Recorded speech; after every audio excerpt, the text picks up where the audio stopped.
जय बंसी वाले की आप सभी को, आप सभी का दिन बहुत शुभ हो, बहुत मंगलकारी हो। और आज की कथा, आइए प्रभु का गुणगान करते हुए कथा का प्रारंभ करते हैं।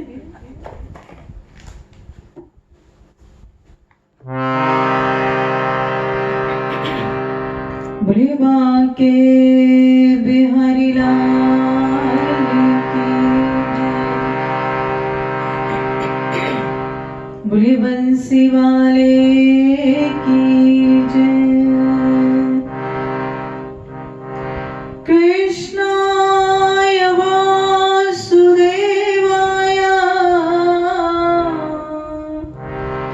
हरे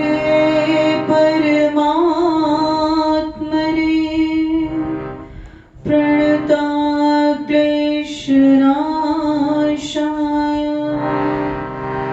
गोविन्दाय नमो नमः। वसुदेवसुतं देवं कंपासचाणूरमर्दनम्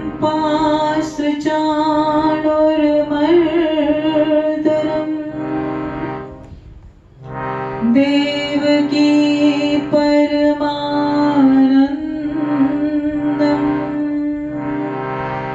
कृष्णं वन्दे जगद्गुरु।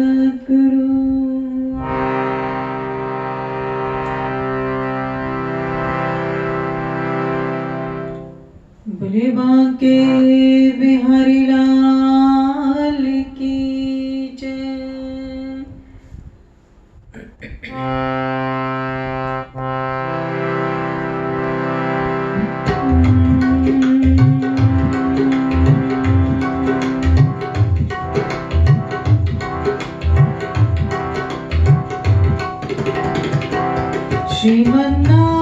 श्रीमन्नारायण श्रीमन्नारायण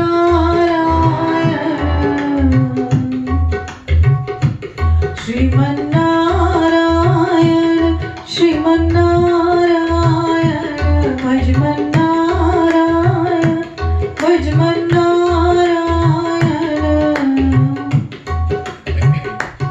हरि नारायण नारायण नारायण हरि नारायण नारायण नारायण श्रीमन्नारायण भजमन्नारायण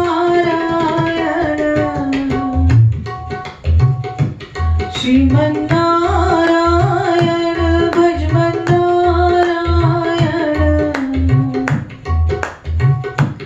हरि नारायण नारायण नारायण हरि नारायण नारायण नारायण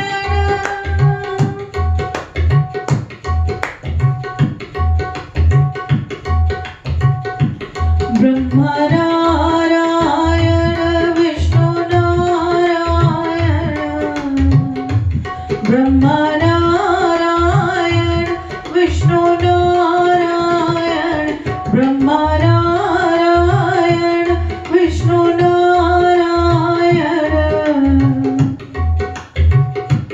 शिव नारायण नारायण नारायण शिव नारायण नारायण नारायण श्रीमन्नारायण श्रीमन्नारायण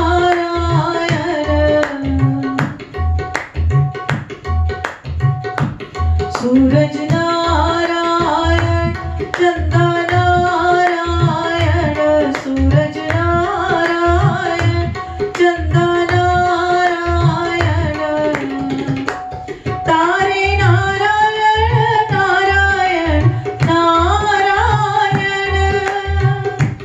तारे नारायण नारायण नारायण भजमन्नारायण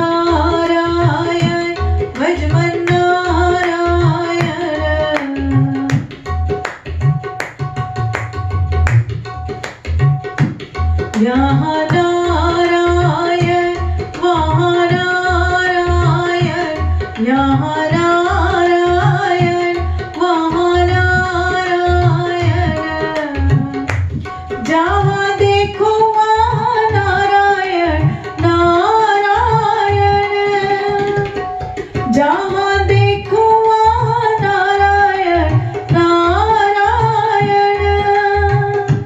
भजमन नारायण भजमन नारायण, भजमन नारायण भजमन नारायण।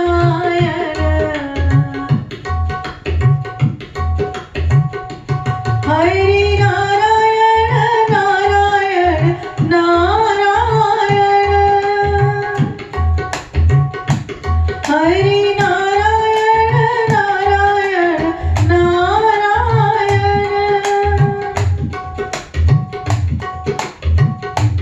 मुझ में नारायण तुझ में नारायण, मुझ में नारायण तुझ में नारायण, सब में नारायण नारायण नारायण, सब में नारायण नारायण नारायण। श्रीमन नारायण श्रीमन नारायण श्रीमन नारायण भजमन नारायण, श्रीमन नारायण भजमन नारायण। हरि नारायण नारायण नारायण, हरि नारायण नारायण नारायण। लक्ष्मी नारायण भजमन नारायण, भजमन नारायण भजमन नारायण, भजमन नारायण भजमन नारायण, भजमन नारायण भजमन नारायण।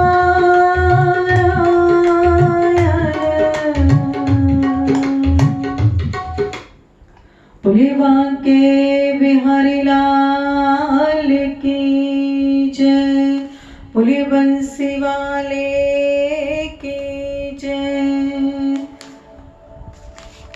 बोलिए कार्तिक महात्म की जय, बोलिए तुलसी मैया की जय।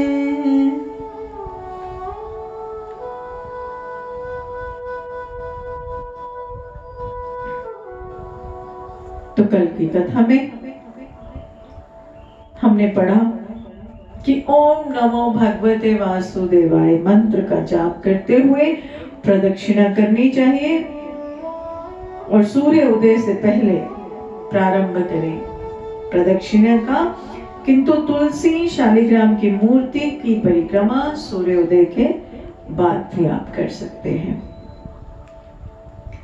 तो राजा पृथु ने पूछा कि हे नारद जी, भीष्म पंचक व्रत जो कि भगवान को अत्यंत प्रिय है किस कारण प्रसिद्ध हुआ?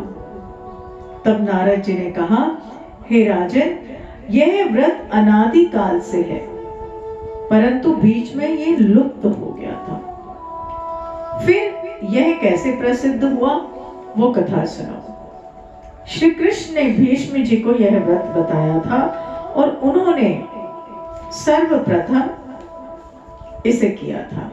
इसी कारण यह व्रत भीष्म पंचक के नाम से प्रसिद्ध हुआ है।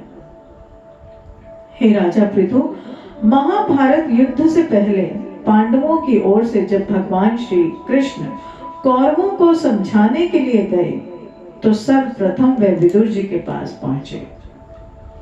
फिर विदुर जी ने उनका अत्यंत आदर सत्कार किया। तत्पश्चात श्री कृष्ण जी भीष्म जी के पास गए। वहां जाकर कुशल क्षेम के बाद श्री कृष्ण ने अपने आने का संपूर्ण वृतांत भीष्म जी को सुनाया। तब भीष्म जी कहने लगे, भगवान, तीनों लोकों के स्वामी होते हुए भी आप केवल पांडवों की ओर से दूत बनकर क्यों आए हैं? तथा पांडवों के प्रति इतना प्रेम होने का क्या कारण है? तीनों लोग आपके वश में हैं। तब पांडवों ने ऐसा कौन सा व्रत, तप या यज्ञ किया है, अथवा उनके पास ऐसा क्या वशीकरण है जिसके कारण आप उनके वश में हैं? तब श्री कृष्ण जी मुस्कुरा कर बोले, हे गंगा पुत्र, यद्यपि यह वार्ता अत्यंत गुप्त है, तथापि मैं इसे तुमसे कहता हूं। दरअसल उन्होंने एक ऐसा व्रत किया जो मुझको अत्यंत प्रिय है, इसी कारण मैं उनके वशीभूत हूं। अब तुम उसका वृतांत सुनो। प्राचीन काल में उज्जैन नामक नगरी में कवि, शुचि, दृढ़, दंत तथा हंस नामक 5 ब्राह्मण रहते थे। वह सभी वेदों के ज्ञाता, युवा, रूपवान तथा गंधर्व विद्या में अत्यंत निपुण थे। वे सभी दिशाओं में भ्रमण करके अपनी गान विद्या द्वारा पर्याप्त धन प्राप्त किया करते थे। एक बार वे मथुरापुरी में सुबीर नामक राजा के दरबार में पहुंचे। संगीत कला में निपुण होने के कारण उन्होंने राज्यसभा में इसका प्रदर्शन करने की इच्छा प्रकट की। वे 4 दिन उपवास तथा परम पवित्र यमुना जी में स्नान करते रहे। फिर उन्होंने किसी से राजा का संपूर्ण वृतांत सुना। उसने बताया कि राजा की कादम्बरी नामक अत्यंत सुंदर भोग पत्नी है। वह संगीत विद्या में निपुण, मधुर कंठी, नृत्य में अत्यंत प्रवीण, रूप, लावण्य तथा यौवन में अद्वितीय है। वह प्रतिदिन राजा के सम्मुख एकांत में नृत्य तथा गायन करती है। यह सुनकर वे पांचों एक ऐसे स्थान पर जाकर खड़े हो गए जहां से कादम्बरी के नृत्य तथा ताल का शब्द सुनाई पड़ता था।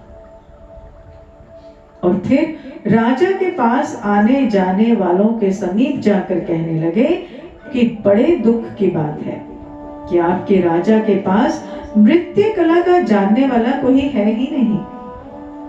वीणा के तार बराबर नहीं है, 2 तार ढीले हैं तथा बाजे पर नृत्य भी शुद्ध नहीं है।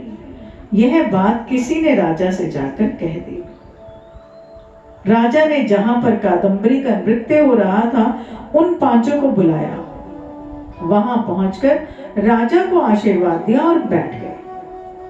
कादम्बरी ने उनको संगीत विद्या में अति निपुण जानकर विशेष नृत्य किया। जिस प्रकार कादम्बरी के नृत्य, गायन व रूप को देखकर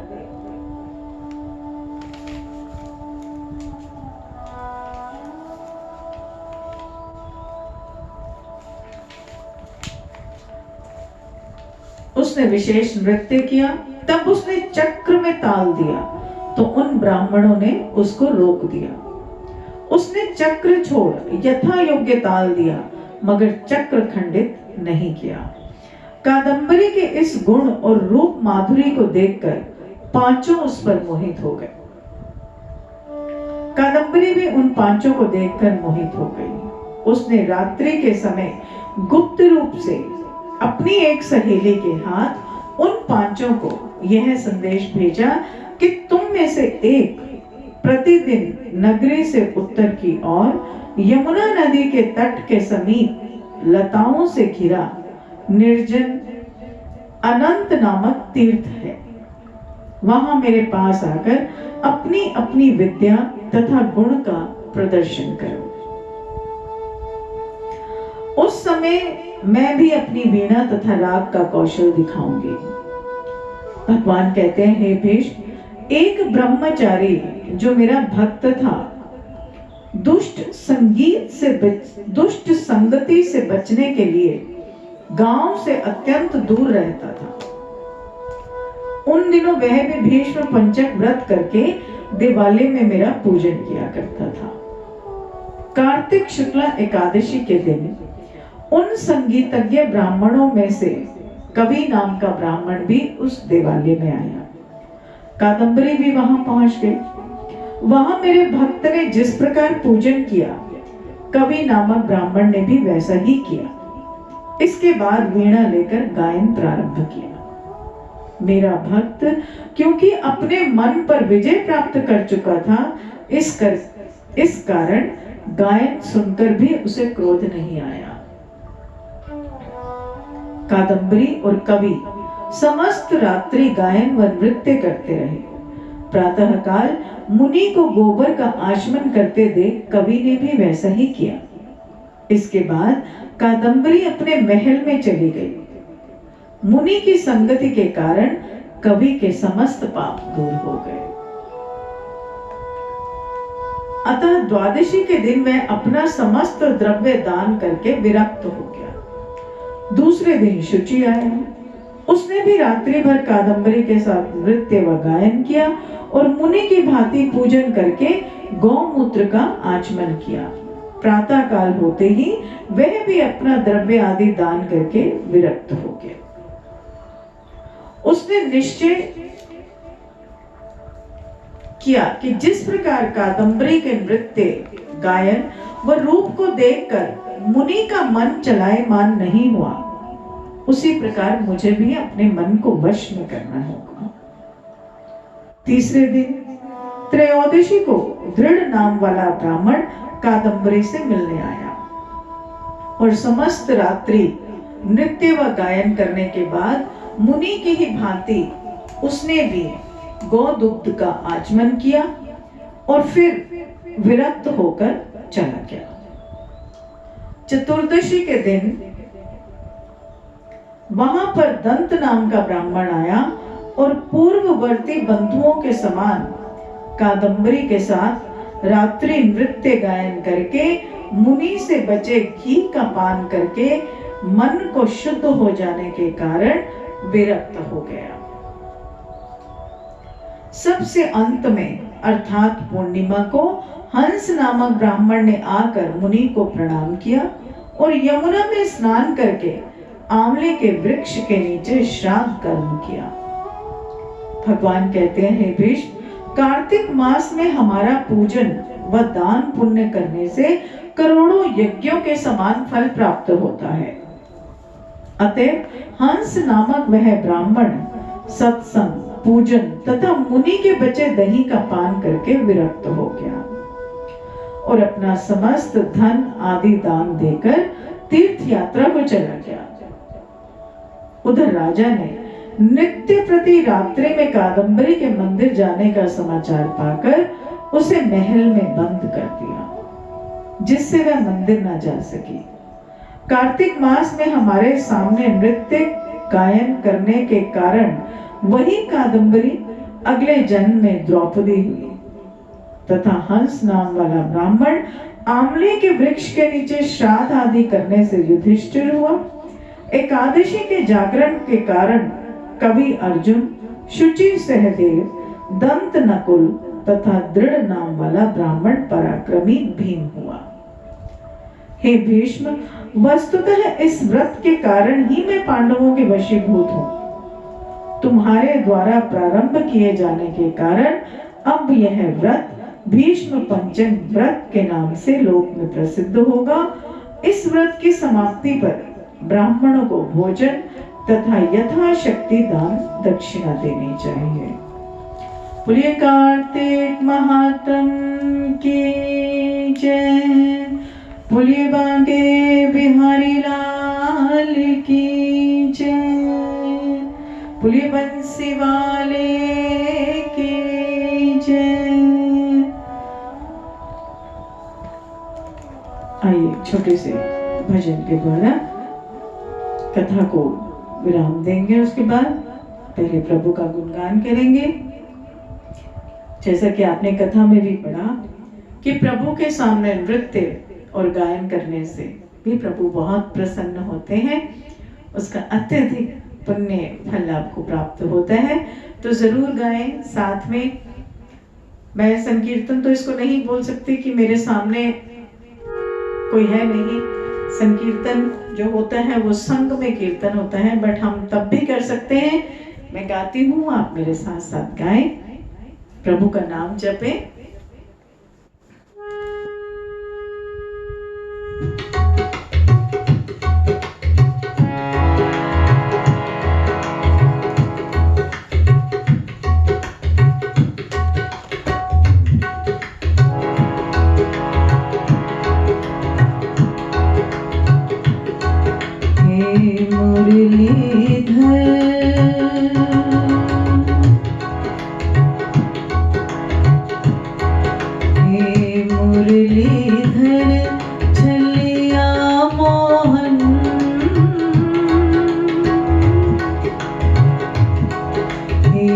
मुरलीधर चलिया मोहन, हम भी तुमको दिल दे बैठे। हे मुरलीधर चलिया मोहन, हम भी तुमको दिल दे बैठे। गम पहले से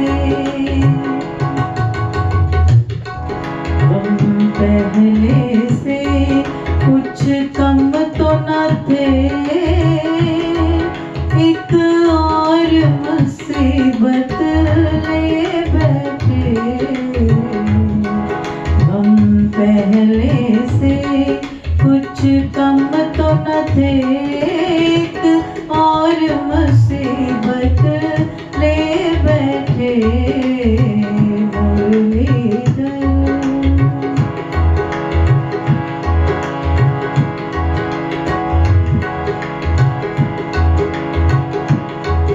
दिल कहता है तुम सुंदर हो, दिल कहता है तुम सुंदर हो, आंखें कहती हैं दिखलाओ।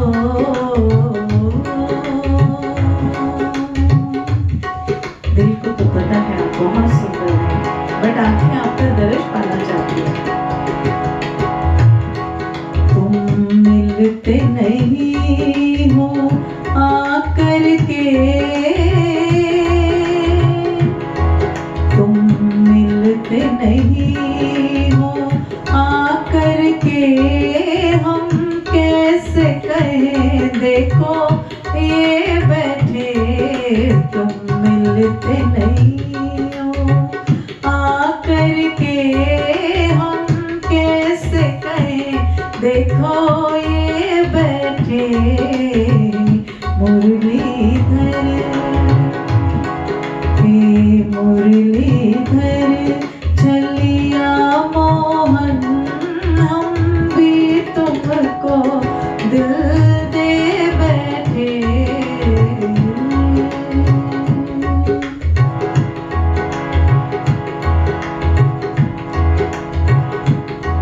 महिमा सुन के हैरान हैं हम, तुम मिल जाओ तो चैन मिले। महिमा सुन के हैरान हैं हम, तुम मिल जाओ तो चैन मिले।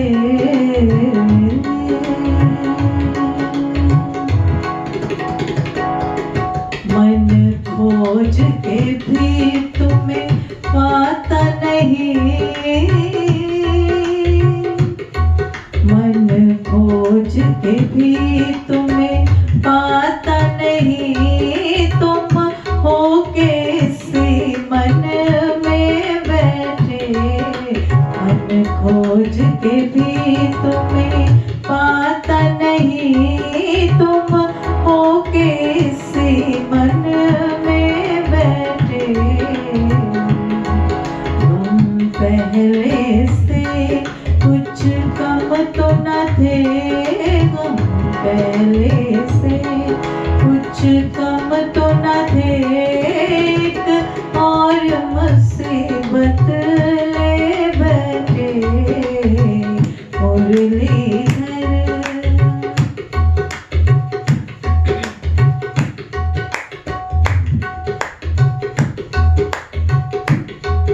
राजेश्वर राजा राम तुम्हीं, प्रभु योगेश्वर घनश्याम तुम्हीं। राजेश्वर राजा राम तुम्हीं, प्रभु योगेश्वर घनश्याम तुम्हीं।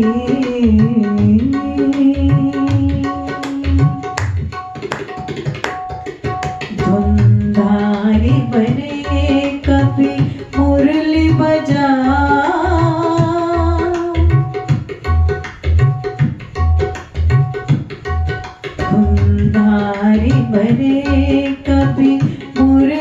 बजा यमुना तट निधि वन में बैठे दुंदारी भरे कभी मुरली बजा यमुना तट निधि वन में बैठे हे मुरलीधर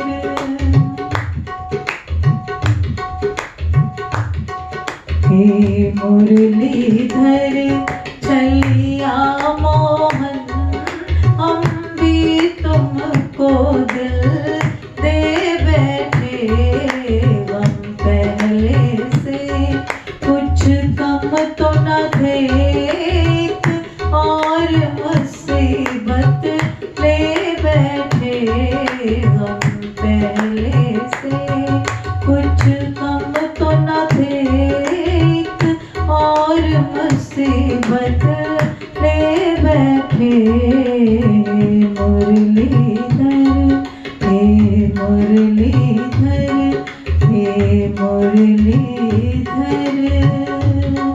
चलिया मोहन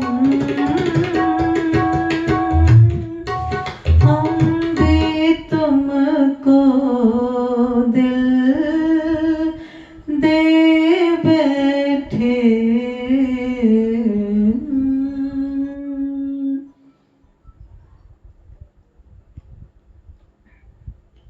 बोले बाके बिहारी लाल की जय, बोले बंसी वाले की जय, बोले कार्तिक महात्म की जय। तो आज हम कथा को यहीं पर विराम देते हैं और प्रेम से बोलेंगे जय बंसी वाले की। राधे राधे।